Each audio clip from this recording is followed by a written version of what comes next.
Hi guys, good morning. I'm sure that you must be all taking a great vacation. And as I brief you on my assignment, I'm pretty sure that most of you all have already started, or some of you all have already done the half or probably the entire assignment.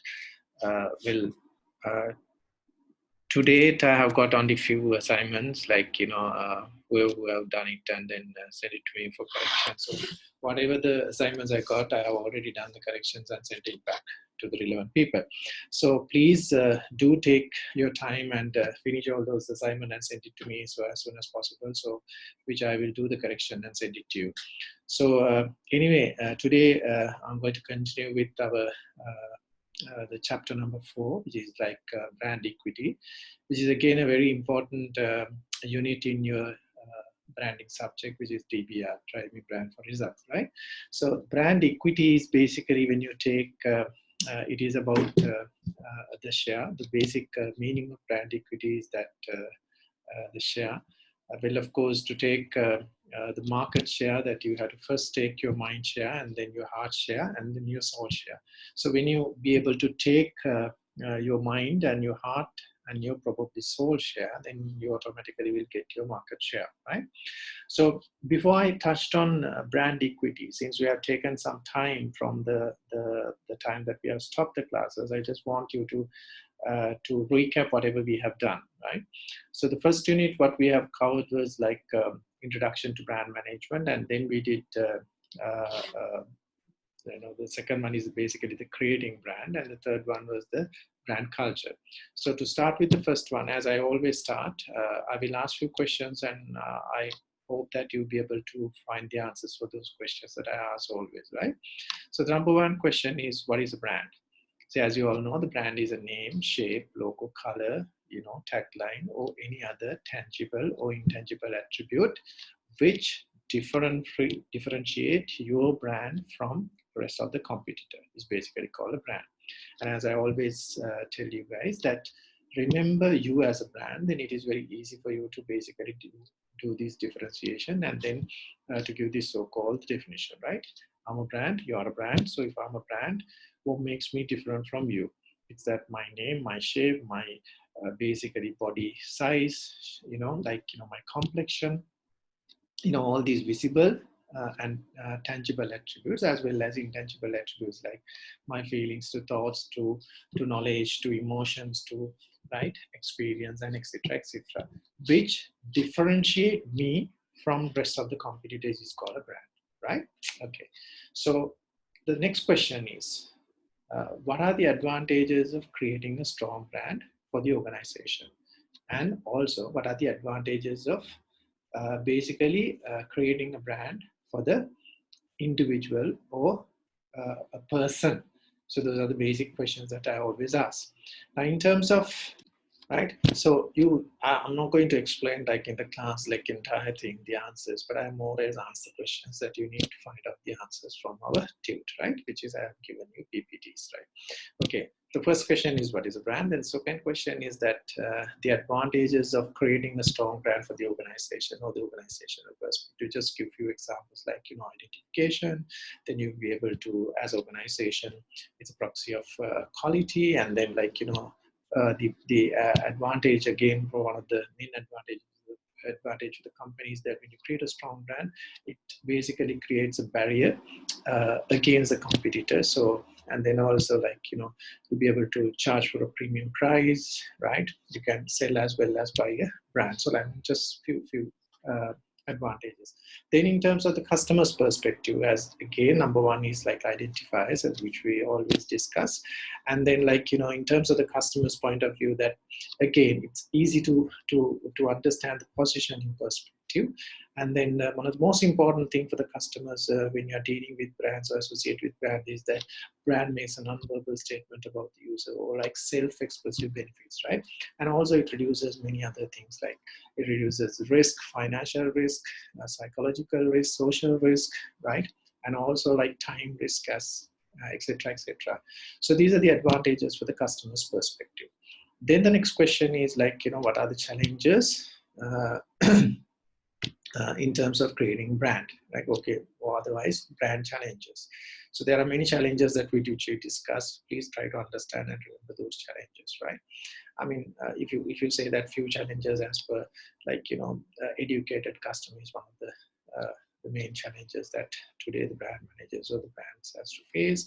Then we talked about brand proliferation, media fragmentation, then increasing number of individual brands, or like, organized retailers, and etc., right? And then in terms of overcoming these challenges, what are the things that an organization could do? So we basically mostly talk about brand equity, and also, like, brand, which is equity means brand share, which is going to be the next subject which we're going to talk about it. And then the other one is, basically talk about the brand awareness. So one of the most important in terms of these challenges is to get the right market share, which is expand the brand equity, right, and creating a brand loyalty. And the awareness means like brand loyalty. So in terms of the brand loyalty, we discussed about 5 loyalty, we call it a brand loyalty ladder. So there are 5 stages or steps in this particular loyalty which you need to again to remember. So this is another question that which mostly that in your paper, branding paper, that the paper setters will ask.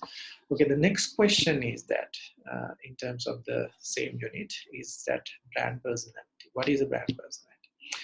In a nutshell, brand personality is that a human personality. It means like my personality, I transfer my personality to a brand called brand personality, right? So means it's a simple understanding or version of brand personality. Now see, for example, I, Tharaka, if I have, we'll say, sophistication, or we'll say competent as a personality, I transfer this particular personality, we'll say competence, to a brand and call we'll say, for example, Slim is a competent brand, right? Or somebody's rough and rugged, and then, like, you basically transfer that rough and ruggedness to a brand like, Land Rover, and we'll say even the examples that we mostly take in the class is like, Ashok Leyland. Ashok Leyland is a rough and rugged brand, which has that particular rough and ruggedness as brand personality. Okay, so that's about it. So then we moved into the unit 2, which is creating a brand. In terms of creating a brand, a simple example that I always explain to you: take a bottle of water, right? And that is a brand. So everything that you see in that bottle of water is called, identity elements, like, the bottle name, the shape, the color, the logo, the tagline, the manufacturing date, the expiry date, etc., right? So everything visible in that bottle of water, right, is basically called, identity or brand identity or identity elements. Now, in terms of a simple explanation, try to understand what is brand identity. And beyond that, we discussed different stages or different things in that particular identity element, like brand as a logo, brand as a company, brand as a individual, brand as a person, and brand as a personality. You know what are the personality traits, but when you talk about brand as a person, every one of us, right, when we select a brand, we basically consider 3 main areas. What are those 3 main areas, right? There are 3 things that we should consider in terms of buying one. Number 1 is situational. Number 1 actually is aspirational brand, then situational, and the third one is like, actual. So I've already given you the examples for those, so please try to remember those, like, when you are buying a brand as a person, what are the main 3 criteria that you basically go through, right? The next question is that if you create a brand, right, you obviously have to create brand identity elements. In terms of creating brand identity elements, like the elements that you see is number 1. But beyond that, if a question comes like, define brand identity elements with a learn theory, right, then we need to understand about the Kapferer's brand identity prism, right?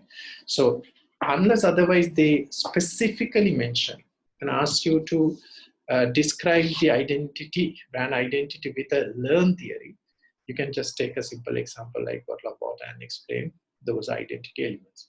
So if they specifically asked, define brand identity elements with a learn theory, then you have to use your CAP-FORUS brand identity prism. Okay, so you need to understand what is your CAP-FORUS brand identity prism, like, you know, physics, culture, personality, image, reflection, and relationship.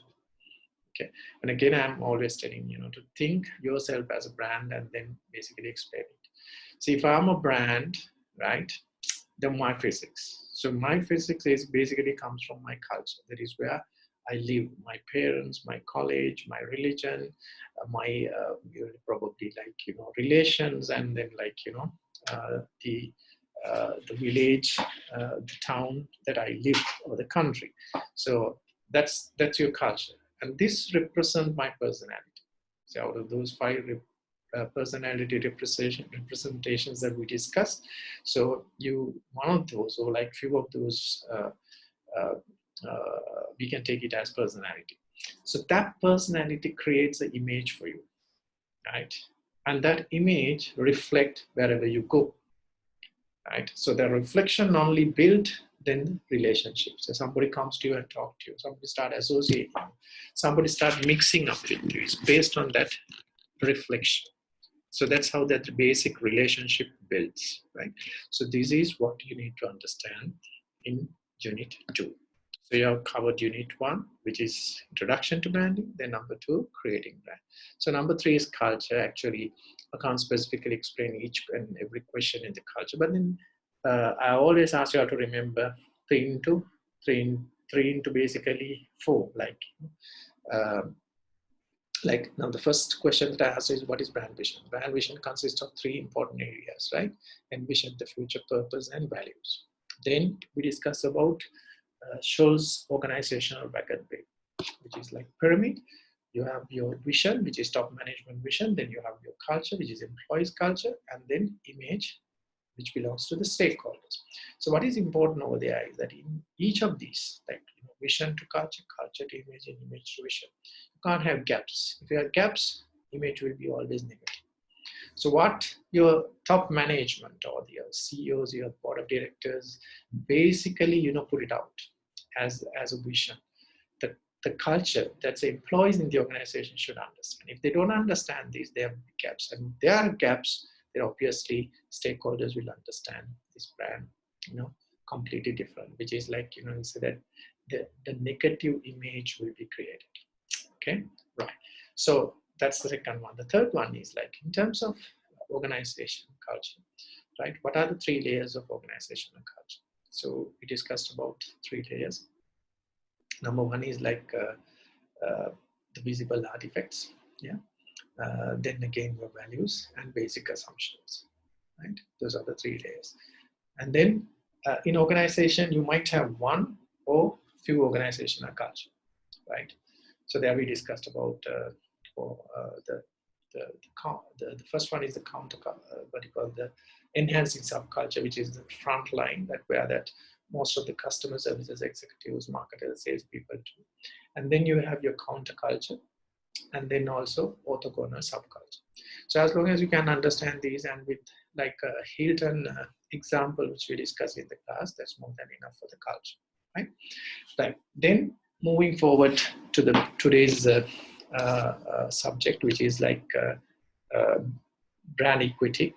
And well, of course, I'll try my level best to explain it with the slides, because this is the first time even I do something like this, you know, the web-based presentation. So therefore, if I make any mistakes, please excuse, because I've been more or less used to do presentations one-to-one. Okay, brand equity, right?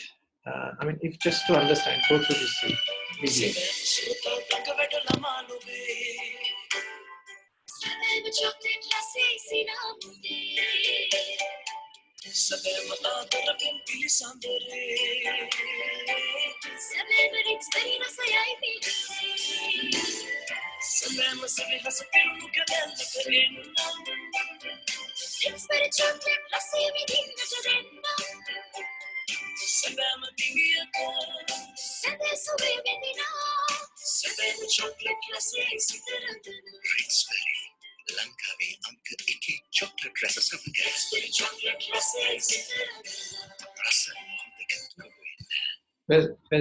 This is a basic example of brand equity. I mean, when if I ask a question on which brand of chocolate number one in Sri Lanka, the answer is what you have seen. That's Ritzbury, right? But again, this is real market share. If I ask individually, like which chocolate brand you would prefer or you like, that you will come up with different brands, and some will say that Cadbury, some will say Ritzbury, somebody say that Edna, like, etc., etc. There are many international brands as well. So any of these brands, if you say it's which is number one, it's probably true. Why? Because these brands have taken your mind share, heart share, and soul share, right? And each individual decide which brand is number one based on their experience, right? If we really want to specifically identifying what is market equity or brand equity in terms of the numbers, then we have to go and then try to understand that. And if not, it is all about your experience, right? Okay. We know in terms of what is a brand, which we have basically explained what is a brand through this particular example, right? A brand is a name, term, sign, symbol, or design, or a combination of them intend to identify the goods or services of one seller or group of sellers and to differentiate them from those of the competitors. See, this is the book definition, but the most important thing is you understand this in your perspective. You as a brand, as I always say, your name, your shape, your logos, your character, all these tangible and intangible attributes which differentiate you from rest of the competitors is a brand. So you are a brand, and always remember that in that content, so you never forget it. Okay. So what is brand equity in that case, right? Brand equity is the added value, or like we call it, added value endowed on your product or services, which may reflect in the way consumer think, feel, act with respect to the brand. See, as I said, equity means justification that you do to your brand, your product, your service, or to yourself. I mean, in more common ways that most of the time we have heard, like, certain times that your parents says, like, this is something that probably you have heard over a period of time, like, over and over again. And your parents, your mother, your father says, hey, here, we have spent so much of money in your education. Please do a justification. Please do a justice to the money that we have spent, right? And like, probably most of your bosses used to say, hey, look here, you are taking a salary end of the month. So do a justification for that. So that is called brand equity. Okay, do a justification for whatever that brand you basically handle. So equity is all about justification. Equity is all about, share. Okay, knowledge. When you talk about brand knowledge, always understand any knowledge. The question that I pose first of all, which chocolate brand would you prefer, or you feel that number one? The answer for this question is, apart from the real documentary or like, a researched, what do you call, detailed one, is just like, something which comes out through your experience. Which chocolate is number one? If I feel that the brand that I use, right, is number one, that is my experience, right? Now, if on the other hand, like, more than that, you're asking about which chocolate is number one in terms of numbers. If I ask which is the number one in terms of the taste or the flavor, or could directly ask from you, like, which chocolate would you prefer, right? Then it's all about your knowledge, your experience. So basically understand, the knowledge is your experience. So based on your experience only, you learn something, right? I mean, there are a lot that you can learn through books, but we'll say that our knowledge is something that we mostly get it through our own experience. But like in terms of a job, that someone who have worked for 5 years definitely are more knowledgeable in terms of that particular job organization compared to a person who recently joined. Even you have so much of qualification, you'll never be able to get that so-called the exposure and experience, which makes a senior person is more knowledgeable. It doesn't mean that every a knowledgeable person will be count on the the days or the years that you have been working in organization, right? Okay. So knowledge is start with experience, your thoughts, your feelings, your beliefs, and your emotions. So that's how it's basically builds. Okay.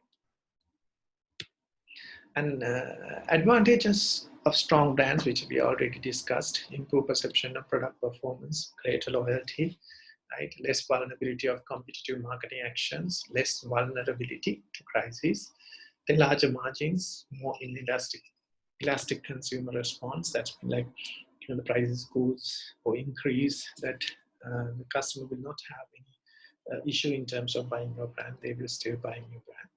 Greater trade cooperation, right? Increased marketing communication effectiveness. Why? Because your brand is well known, so you do not have to build that understanding, equity, trust from the beginning.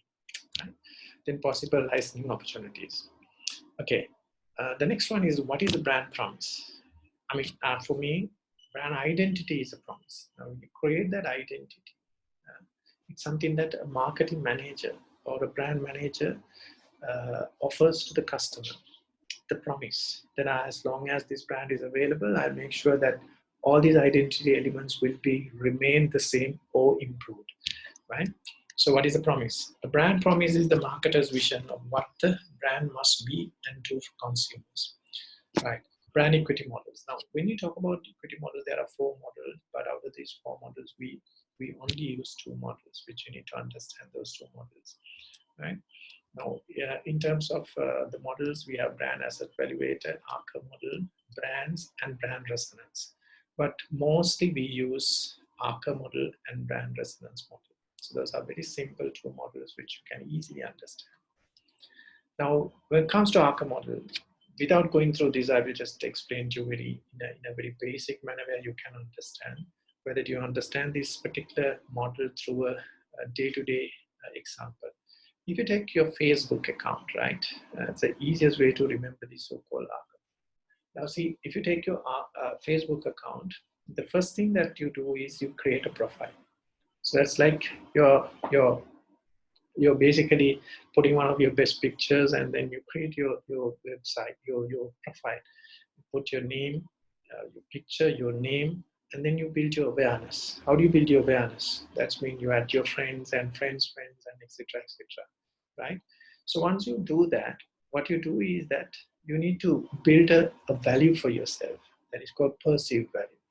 I'm not just trying to put a picture and my name, but I will put certain things which add value to me, like, kind of like a curriculum vitae, right? You just say that, like, I'm a student of this college, I have graduated from this university, or I have a diploma, I have a bachelor's, or I have MBA, or I'm what do you call it, a marketing manager, brand manager, product manager, or etc. etc. So why do we put all these so-called achievements of our life into that Facebook account? Is to build some confidence about us in the other's mind, right? That is called perceived value. Then we want to build some associations, right? That's mean that me and my college, me and my university, me and the sports activities that I do, me and my friends, like, we build some associations where the people will understand, okay, oh, this guy is so and so, and the moment you see this, the other factors like college or probably sports, that they should remember you, right? These are called associations. For example, if you remember, or if you see Sangakkar, what are the other brands that you remember? You remember cricket, you remember like TVS, you remember keys, you remember all the dialogue to what do you call Fimo, the mobile brands, service providers. I mean, because he's one celebrity who has been in many brands, representing many brands like Nation Trust, etc., etc. So that is brand association, right? Then relationship. So in terms of building relationship, we do a lot of things like we in the Facebook we post, we message, we kind of like play games and then share certain things and etc. etc. So doing all these things with brand relationship, or our relationship is online. And then the differentiations, right?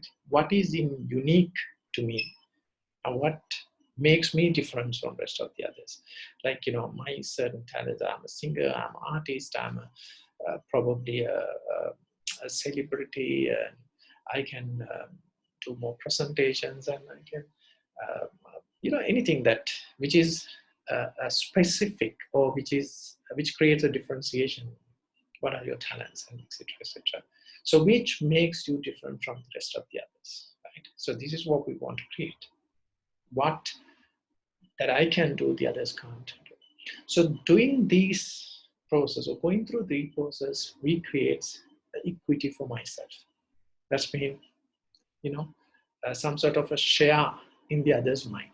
So the same thing that we basically do to the brands. Actually, for example, if you take a brand like Lux, the first thing what we do is name and awareness. Name is Lux. Awareness we do or create through basic marketing communication, online and offline, like through advertising, personal selling, public relations, sales promotions, and social media, right? That is name and awareness. Then you talk about your brand value, perceived value. So where that you basically talk about reason to buy, differentiate, positioning, pricing, channel members, extensions, and your what do you call all these quality certificates, and then brand related achievements that you have got, brand excellence, etc., etc. Right? So through that you create that so-called perceived value. Then you talk about brand associations, right? The basic association, differentiation, positioning, reason to buy, and then create positive attitude, feeling, extensions, all these things. Simply to understand these so-called brand associations, like all these celebrity endorsements are brand associations, events that which we specific events in Lux Beauty contest, Miss Sri Lanka, Audu Kumari, etc., etc. And then the differentiations, right? Those are competitive advantages. What differentiate Lux from rest of the other soaps? So if you understand these 5 stages in this so-called ARCA model, right, it is very much easy to build any brand equity. So in terms of building brand equity, number 1 is name and awareness, perceived value, right? Then your brand loyalty, or we call it relationship, right? Then brand associations and other prosperity assets, or we call it differentiations, right? Okay. Then the next one is basically talks about now the same thing that in detail, so you can basically go through levels of brand awareness. And according to ARCA, right? According to ARCA, there are again 5 levels of brand awareness. Number 1 is brand recognition, right? You first see a brand, you recognize brand. Then brand recall. Recall means, like, again, your experience through the past, or provoking memories. How do you recognize or recall this brand as what, right? And then top of the mind, recall. Now, see, for example, I recall the brand, like, see, for example, I always use in my class a certain particular bottle of water, as you all remember that, which is can. Now, if the moment you see a brand which is can, or bottle of water in Kagis or Keys or Apico or wherever, that you first recognize it. It's can, bottle of water. You recognize, then you recall, oh my God, that, guy in the class at Slim, like, always keep this bottle of water in his hand, and then take that as example. So which is recall. Or probably your other experience where you have used that particular brand and you've seen it, and your kind of like past or provoking memories, you comes like a movie into your mind. Then the top of the mind is that where that, okay, say for example, you're thirsty, right? You go to Kagis or Keys to buy a bottle of water, and the moment you feel this thirst, right, and then the all of a sudden there are a few brands comes into your mind. Okay, I want to buy a bottle of water. Which brand that I should buy? Is it Pereira and Sons? Is it Scan? Is it what do you call? There are many other bottle of waters, like, out of all these brands, you can even ask like Olu, yeah, not just about bottle of water. It's completely different. But you have Aqua, etc., etc. So which one is number 1? Which one is number 2? Which one is number 3? Which one is top of the mind? As a brand manager, this is our first objective. We want to create our brand on top of the mind brand. If you can create your brand as a top of the mind brand, that's when you as a brand manager have done your job. And the fourth one is that, right, brand supremacy. So you feel thirst, you won't remember anything as you remember on the Olu, you remember on the Aqua. That is brand supremacy. I mean, is my personal view that, and as a brand, I don't think that anything will come to this as brand supremacy, because as customers, we always have second option. If that's not there, we will go for the second one, go for the third one. It's like top of the mind. Just because the top brand is not available doesn't mean that we are not going to buy that. We will always go for the second option. But there are brand supremacies like for the people, for as a person, you can create a brand supremacy. You know, for example, and people die, you know, like when your boyfriend or girlfriend moves out. That's because you have created that brand supremacy. Somebody will die for you. Somebody will die for a brand. That's called brand supremacy. Okay, and then knowledge of the brand. So knowledge comes always through experience, right? So whatever that past experience that you have on that brand, you create a knowledge. Based on that, you create opinion, and which is called opinion about the brand. So this is your levels of brand awareness, or we call it brand awareness ladder, right? You have your brand recognition, brand recall, then top of the mind recall, brand supremacy, knowledge of the brand, and opinion about your brand, right? Then comes to our second important brand equity theory, which is called brand resonance pyramid. I'm sorry, unfortunately, since we don't have classes that we will not be able to, I will not be able to explain this is with more practical examples. But certainly when we start at the class, we will do a practical session on this where that you will understand this best. Now, in this so-called theory, all what you need to understand is there are two sides of it. One side, on the right side, you can see 4 questions.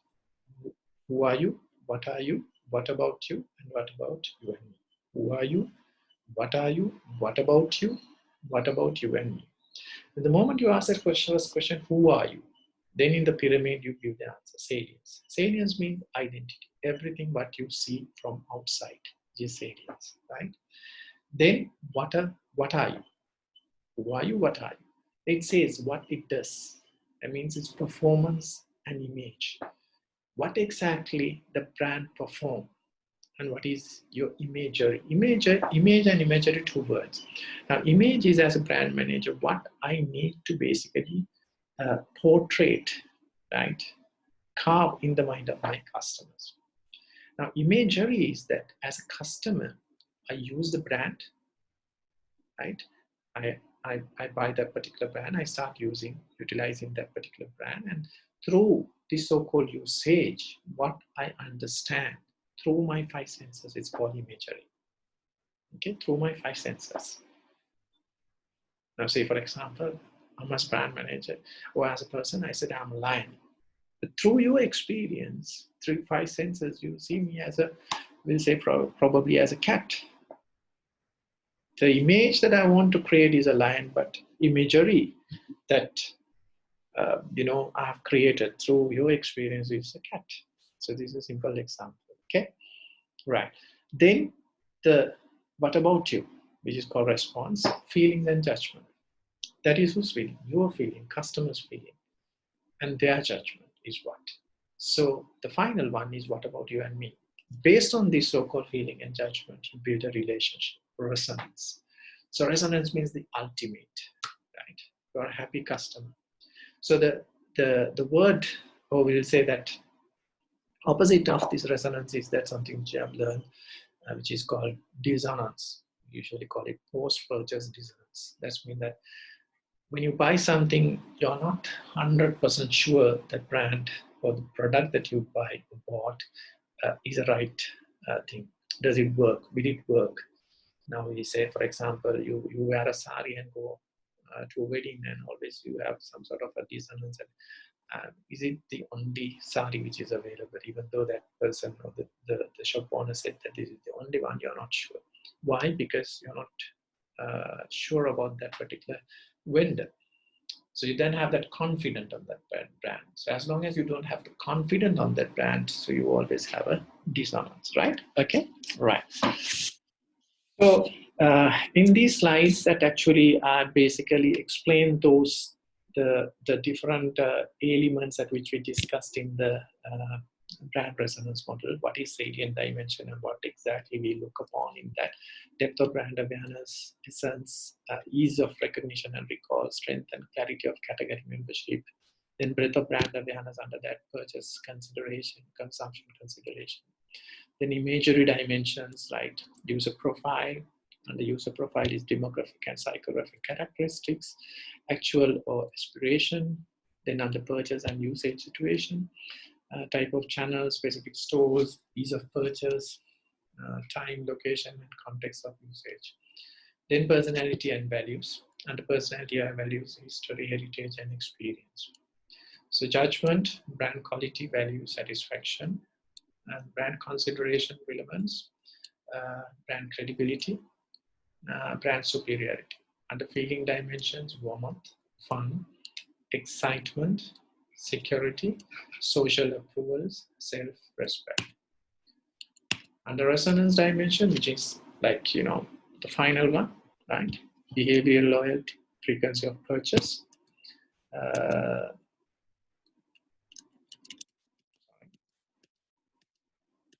then attitudinal and attachment, love brand, proud of brand, sense of community, which is kingfish, we call kinship and affiliation, right? And then active engagement, seek information, join club, visit website, chat rooms, etc. Right. So those are the main areas that which covers by the resonance model. Then source of brand equity, building brand equity. I mean, there are many ways that we can build brand equity, right? There are different components. Number one is brand knowledge, that is your experience. Then brand awareness, as we discussed through the brand awareness ladder. Brand image, right? Brand associations, perceived quality, brand loyalty, company image, brand community, brand elements, and brand name. I mean, all these things which we have already discussed in the in terms of the unit number one in creating brand identity elements, right? Then another important thing that you need to understand is brand element choice criteria. In terms of you create these so-called brand identity elements, like we say, for example, simple example, name. When you're creating a name, what are the things that you need to consider, right? Now, name should have a meaning. Number one is that meaningful, right? Then likability should be there.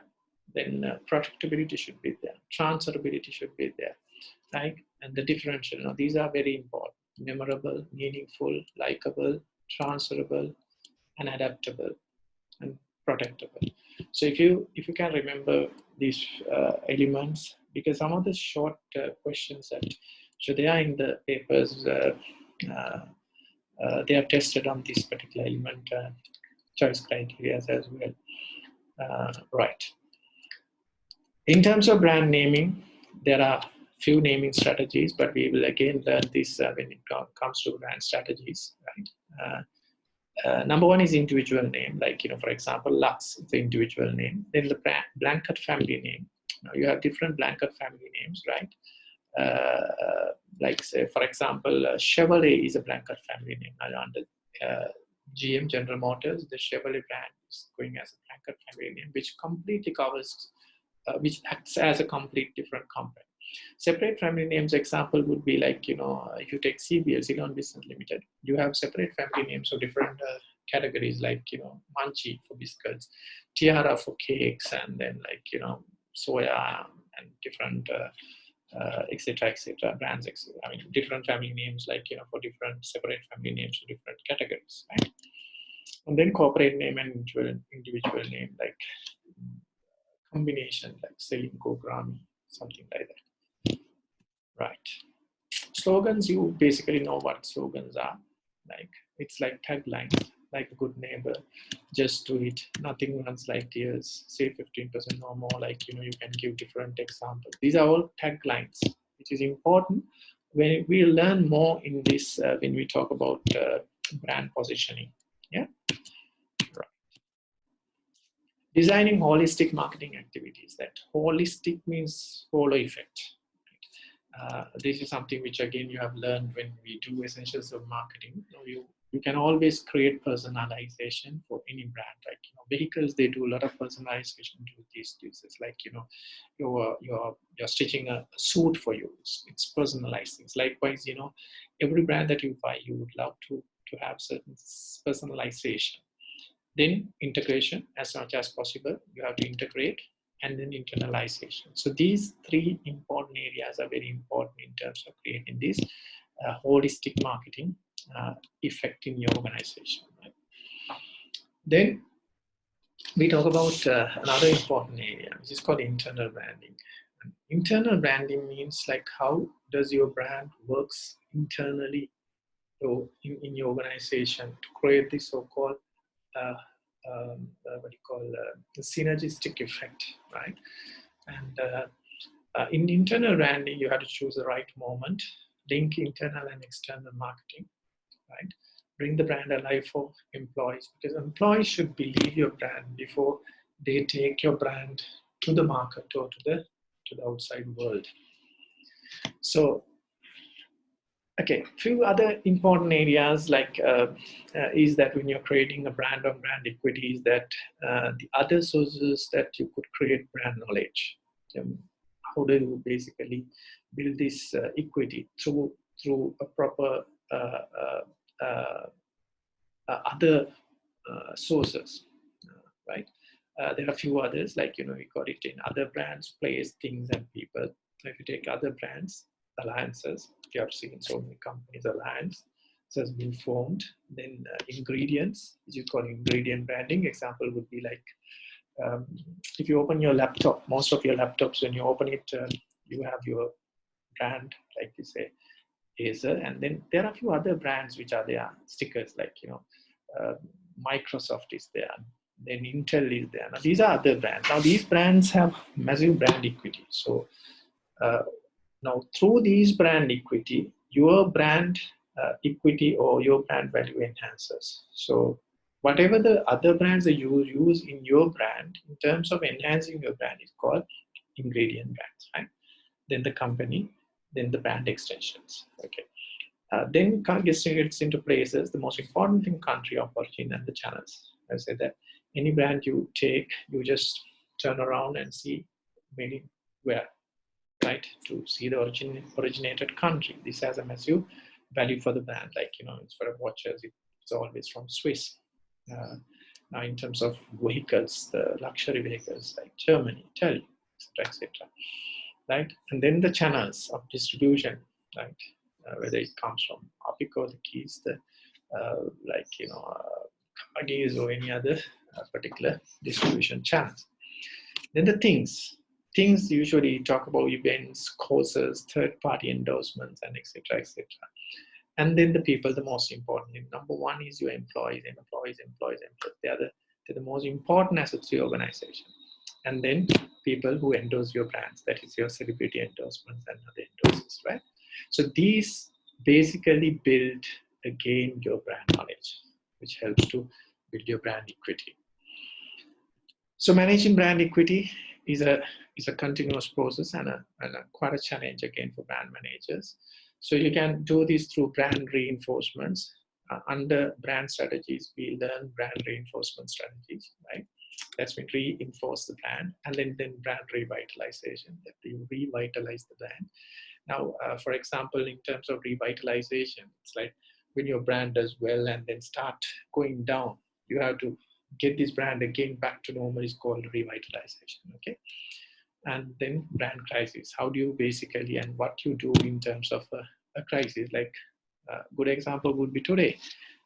We have a massive crisis, not only a local crisis, but world crisis in terms of this particular disease, Corona. So what are we doing today in terms of handling this crisis as brands? That is called brand crisis, okay? Devising brand strategies, then obviously we have to come out with different brand strategies in terms of facing this type of situations. Number one is develop new brand elements. You have certain elements where that you can bring new elements. Right? So for example, if you don't have social media in your elements, as of now, you bring that social media elements. If you're not selling through your apps now, this is the right time that you come out with an app that to sell your brands to the customers, because today in a crisis like this, everyone works through online and through apps, and then other um, digital platforms, right? Then apply existing brand elements or use combination of old and new. So this is how we devising a brand strategy. Reason for a brand portfolio. Now you guys probably, since you have done so marketing, you understand what is a brand portfolio is, right? So instead of one particular thing, now see for example, Maggie. If you take Maggie start with noodles, then you have Maggie soup, you have Maggie noodles, what do you call Maggie soup, and so many other different categories under Maggie, right? Different brand categories, product categories are there. Now this is called brand portfolio. So you expand your brand portfolio with different categories coming in. Why do we need that, right? Number one is increase shelf presence and basic retail, we call it as like to have a better shelf competition, right? Or presence. That is number one. Increase shelf presence and retailer dependence in the store, right? And then attracting consumer-seeking varieties. We know like people love to have varieties now. So trying them to Maggie noodles. You have so many different flavors. So more flavors you have, more choice the customer will have, right?